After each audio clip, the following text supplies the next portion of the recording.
पाणी प्रश्नावरून खासदार ओमराजे निंबाळकर आणि आमदार राणा जगजितसिंग पाटील यांच्यात चांगलीच जुंपली आहे।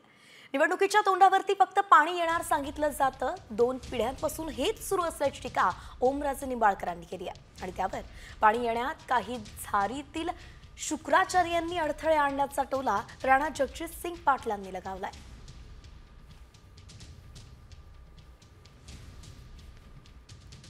मला वाटतं आता कितवी पिढी त्या कृष्ण मराठवाडा सिंचन प्रकल्पाचं गाणं गाते माहित नाही, पण खरंच आम्हाला सुद्धा खंत वाटते जेव्हा निवडणूक येते त्यावेळेस प्रत्येक जण म्हणते की नाही आता पाणी आणलं होतं। त्या चिमणीची गोष्ट माहितीये का? चिमणी दार उघड मध्ये थांबायच्या लेकराला आंघोळ घालू, थांबायच्या लेकराला गजबावू, हे असं चालू आहे।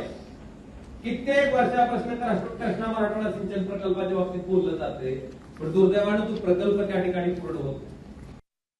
काही झारीतले शुक्राचार्य असतात, त्यांनी वेगवेगळ्या ठिकाणी अडचणी निर्माण केल्या, परंतु त्याच्यावरती पूर्ण आपण मात करतोय, काळजी करण्याचं काही कारण नाही।